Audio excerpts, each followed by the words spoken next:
c'est bien. Ouais.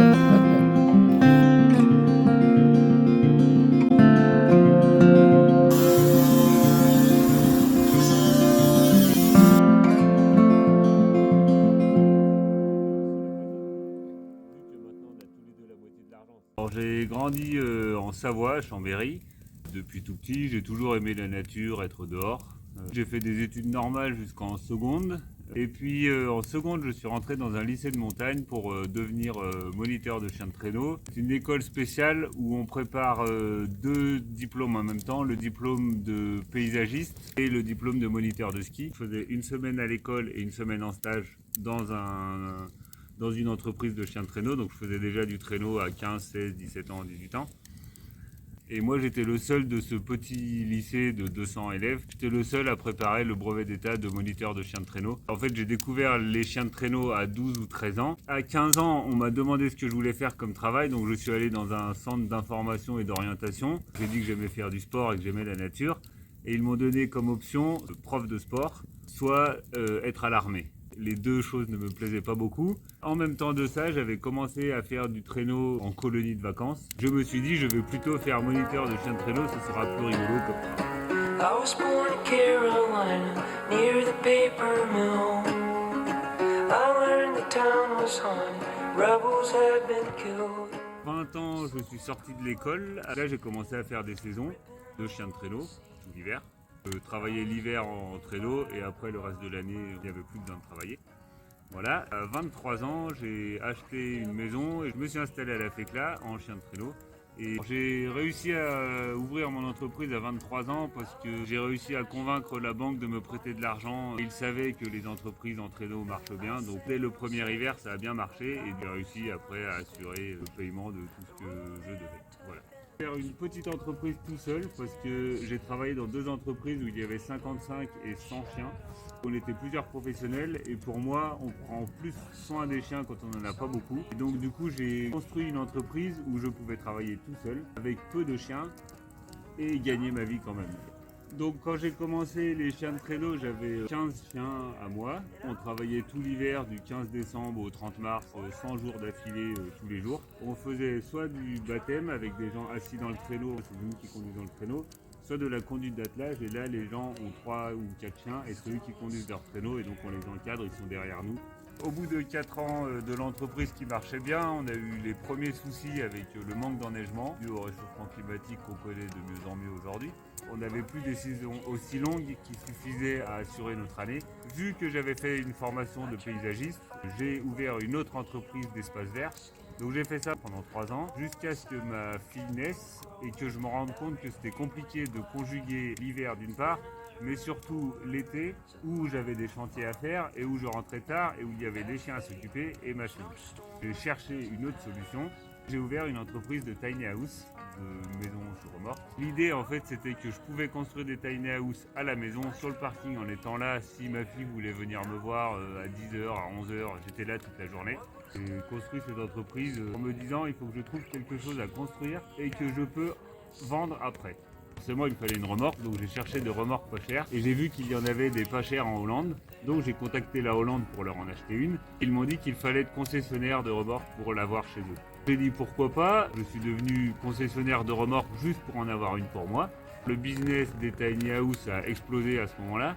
Et du coup, l'année suivante, j'en ai vendu une dizaine. L'année suivante, j'en ai vendu 25 parce que le business a augmenté. L'année suivante, 50. J'ai construit quelques tiny house, mais je me suis vite arrêté parce qu'en fait je gagnais assez ma vie et je m'occupais assez de vendre des remorques sans avoir besoin de construire des tiny house. L'idée c'était que quand j'avais l'entreprise de remorques, j'avais beaucoup de temps pour passer du temps avec mes chiens ou avec mes enfants. Donc c'était un travail parce que j'avais besoin d'un travail, mais l'idée c'était juste que ça répondait à mes besoins, c'est d'être avec ma famille et avec mes chiens. Alors, en plus de ne pas aimer le travail, on a toujours beaucoup aimé la nature. En la 4e année après le début de l'entreprise de chiens de traîneau, on a commencé à aller en Finlande pour faire des raids avec des clients au printemps. C'était une solution pour finir les hivers en beauté sur un lac gelé plutôt que de finir dans la neige qu'ils font. Et surtout y aller avec ma famille parce que ma famille nous accompagnait là-haut. Donc on a acheté un terrain sur lequel j'ai construit un chalet et où on retournait aussi l'été un mois. en vacances pour pêcher et faire du canoë et ramasser des myrtilles en famille l'été. Les enfants, on a toujours bien aimé, enfin beaucoup aimé s'en occuper et prendre soin d'eux. Et en France, on faisait l'instruction en famille. Donc, on a eu deux éléments un peu marqueurs dans nos choix. C'est d'une part le Covid qui nous a confinés chez nous. Nous, on habitait en montagne avec 1 hectare et on faisait encore du traîneau. Du coup, quand on a vu tout ça, on s'est dit qu'on voulait aller dans le nord pour profiter d'une part de la nature du nord, mais aussi de la culture nordique. Notamment aujourd'hui, les enfants vont à l'école en Suède.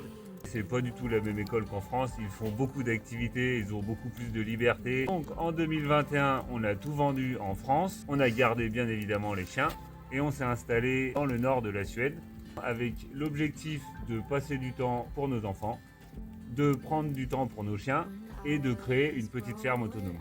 Comme je voulais être à la retraite à 40 ans, finalement ça s'est bien passé, j'ai été à la retraite à 35 ans. Donc on était totalement libre pour s'occuper plus de nos enfants et de nos chiens et de faire ce qu'on avait envie.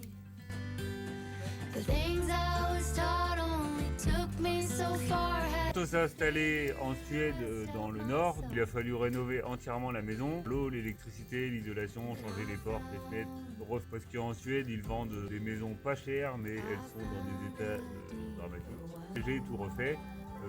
En 1 an à peu près, j'ai fait beaucoup de travaux pour avoir une maison agréable, confortable, isolée et voilà. 1 an après s'être installé en Suède en 2021, on voulait donc faire une petite ferme, mais on ne pouvait pas acheter de terrain, donc on a décidé de descendre 500 km plus au sud. Donc on a trouvé une nouvelle maison avec 10 hectares. Là aussi, il fallait tout refaire. Donc je suis redescendu en France pour acheter des matériaux, parce que j'avais encore des contacts et des bons plans en France. J'ai fait pas mal de courses, j'en ai profité pour voir des copains, et c'est là que j'ai eu le gros accident. Un accident stupide où j'étais avec des amis en train de tirer une poutre en métal au sol, et quand je suis arrivé en face de la fenêtre, la corde a cassé et je suis passé par la fenêtre, je suis tombé de 4 mètres de haut et je me suis cassé la colonne vertébrale.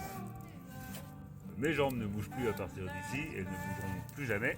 Donc j'ai passé 6 mois à l'hôpital de Grenoble, plus 3 mois ensuite en hôpital de jour, à aller à l'hôpital 3 jours par semaine et à rentrer chez moi dans une maison de location qu'on avait en France. On avait nos 20 chiens avec ma femme et mes 2 enfants. Mon rêve c'était juste de retourner vivre au milieu des bois en Suède, en fauteuil. Quand je me suis réveillé à l'hôpital 10 jours après mon accident, j'ai appris que j'avais perdu mes jambes. C'était forcément pas facile, sachant que j'aimais que vivre au milieu des bois et de la nature. Je me suis dit qu'en fauteuil ça allait être compliqué. J'ai quand même passé 1 mois et demi ou 2 mois bien au fond du trou forcément. Je rappelle un ami qui était en fauteuil depuis 10 ans. Il me dit, de toute façon, tu as 2 solutions. Soit tu es triste et tu avances pas, soit tu cherches des solutions. Quand je l'avais vu avec son fauteuil, je n'avais pas vraiment l'impression qu'il était handicapé.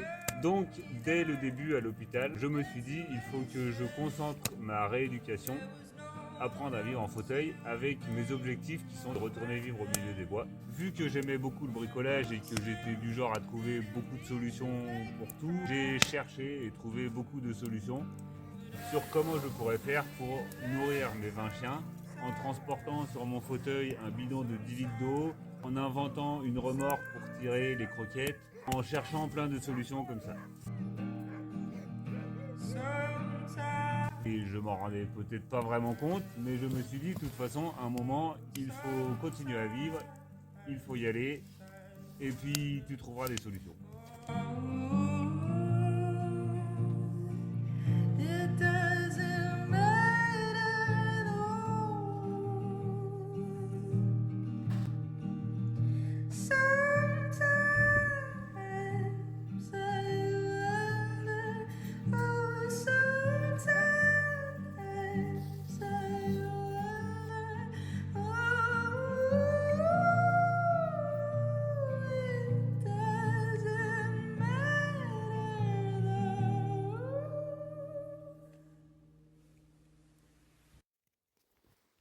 Du coup, j'ai eu mon accident en novembre 2022. 11 mois après, en octobre 2023, j'ai convenu avec l'hôpital que j'avais plus besoin de soins. 10 jours après, je suis remonté en Suède. Je suis allé dans une maison qui n'était pas du tout adaptée. Dès notre retour en Suède, je me suis confronté à l'hiver d'une part, et d'autre part avec le fait que j'étais plus capable de faire du traîneau tout seul. J'arrivais à nourrir les chiens, à m'occuper des chiens tout seul. Pour faire le traîneau, malheureusement, il faut aller démêler les chiens s'il y a un problème. Et pour ça, en fauteuil, on ne peut pas. Depuis 2015 et la Finlande, on prenait des handlers. C'est un aide-musher qui nous aidait à organiser l'activité. Et donc, j'ai continué à prendre des handlers le premier hiver de retour en Suède. Simplement d'avoir quelqu'un qui pouvait m'aider à démêler les chiens, à s'occuper des chiens. Et d'autre part, continuer à partager ma passion parce que avoir un handler, c'était avoir de l'aide, mais c'était aussi avoir quelqu'un avec qui partager ma passion tout l'hiver et pas seulement un client à qui je présentais ma passion pendant l'hiver.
Le bricolage, j'ai continué, je continue encore. Et comme pour tout, en fait, il faut des adaptations. Donc, j'avais une grosse expérience de bricolage et j'ai adapté mes techniques ou les outils éventuellement. Et pour le reste, à chaque fois, il y a un problème. Il faut, selon les cas, utiliser des choses qui existent ou inventer des choses. Donc par exemple, pour transporter le bidon, j'ai juste tordu un crochet en métal qui me permet d'accrocher le bidon derrière mon fauteuil. Pour nourrir les chiens, je tire une petite remorque. Pour la cave, il fallait que j'aille faire des travaux en bas, mais l'escalier était trop petit et il n'y avait pas de solution. Donc j'ai eu cette idée de faire des poulies. Moi, je pèse 65 kg, mais quand on a les roues, on divise une fois par 2 et 2 fois par 4. Et bon, voilà. Donc en gros, quand je descends à la cave, je ne pèse que 20 kg. C'est pour ça que c'est aussi facile d'avaler la corde.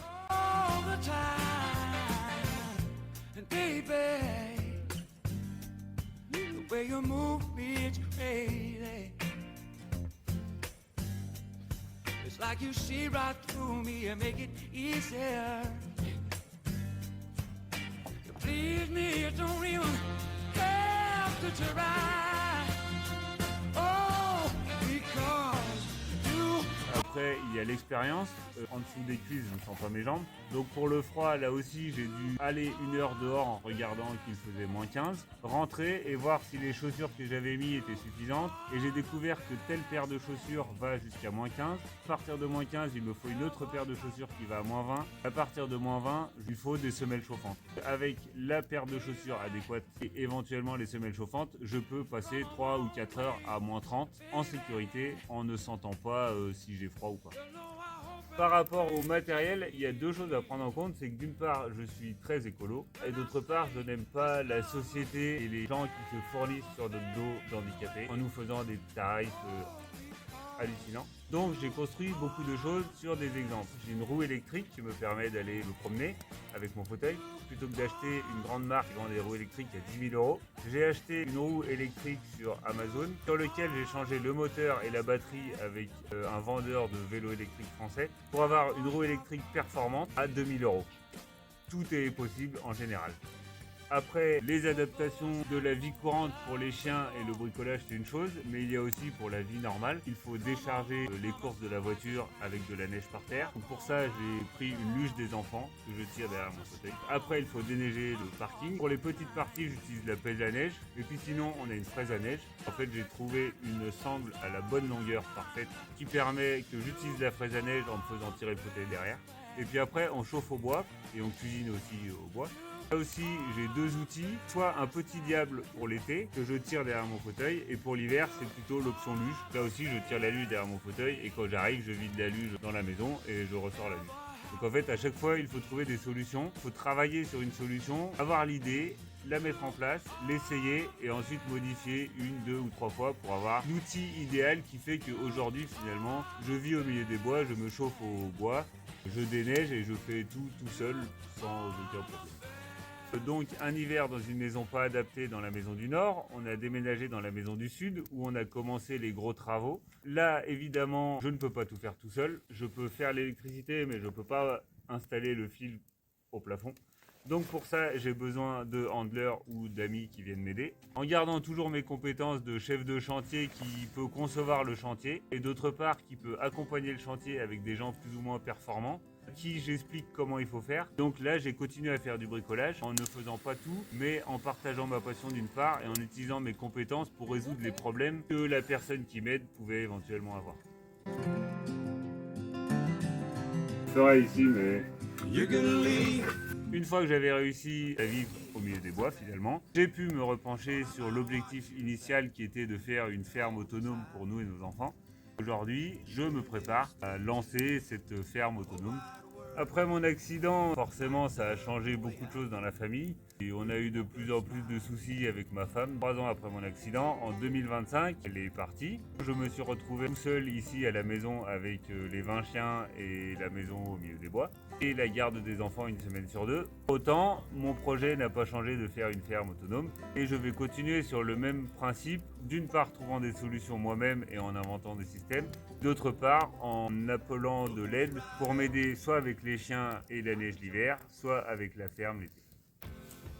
L'idée de la ferme autonome, c'est d'une part une ferme qui produise de la nourriture pour nous. Et donc l'idée, ce serait déjà de faire du potager et de planter des arbres fruitiers. Mais c'est aussi de travailler sur la conservation des aliments en n'utilisant pas uniquement le congélateur. Pareil pour l'électricité, j'aimerais installer des panneaux solaires que j'avais récupéré il y a bien longtemps et que j'ai toujours pas eu le temps d'installer. L'idée ce serait aussi de construire une éolienne pour avoir plutôt les panneaux solaires l'été et plutôt utiliser l'électricité de l'éolienne l'hiver. Pour la ferme et parler seulement de la nourriture, il y a quand même pas mal de défis. Objectivement, pour planter des pommes de terre ou travailler le sol en fauteuil, c'est quand même pas très facile. Donc là, j'ai l'idée d'une part de demander de l'aide, mais aussi d'autre part de construire et de concevoir des outils qui me permettent de travailler le sol. Et d'autre part, il y a toute une partie de l'agriculture écologique qui consiste à mettre de la paille ou des feuilles sèches dessus pour pas avoir à retourner le sol, ce qui tue les vers de terre d'ailleurs. Donc l'idée dans cette agriculture, c'est de faire une agriculture douce pour le sol. Et d'autre part, parce que finalement, ça m'arrange bien de ne pas avoir à retourner le sol. Pour les cultures, on est quand même dans le nord, on n'est pas en France, mais il y aurait des basiques comme la pomme de terre qui nécessitent forcément un petit travail du sol. Après, il y a tous les légumes d'été comme les salades qui sont beaucoup plus faciles à faire. Il y a tous les légumes de mi-saison, poireaux, les carottes, là aussi on peut imaginer de faire un minimum de travail de sol. Et après, ici, il y a aussi petits fruits comme les cassis, les groseilles et les framboises. Et donc là, on a déjà des cassis et des groseilles en place, et pourquoi en planter d'autres? En gros, l'idée, ce soit le moins possible planter les choses, mais seulement de les récolter. Parce qu'en fait, les cassis et les groseilles, d'une part, ils poussent tout seuls sans qu'on fasse rien.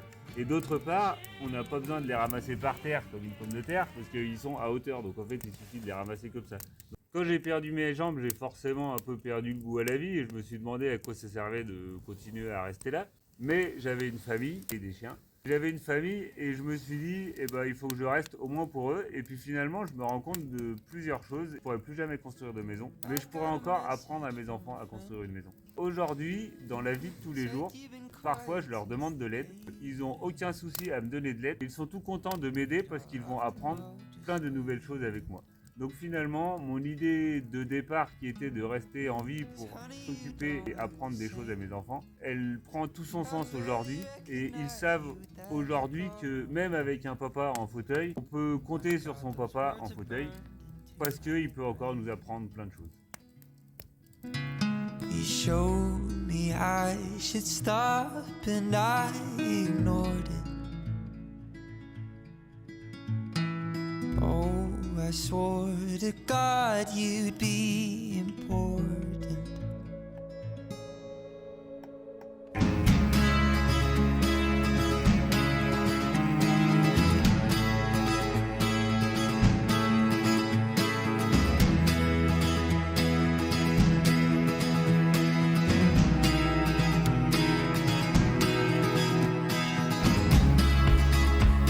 There's blisters on my feet, I ran right through my shoes. These roads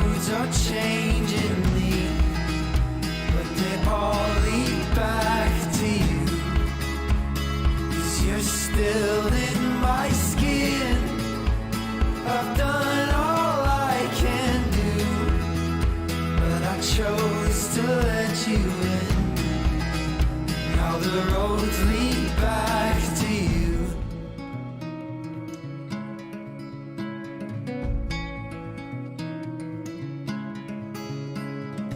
So when they ask me where I've been, I'll plug the drain and calmly say I never left, and quietly wish we had never met. Cause that slow pain don't like to wait. No, it comes quick and then it never fades away. And I lost part of me that day. You showed me I should stop and I ignored it. Oh, I swore to God you'd be important.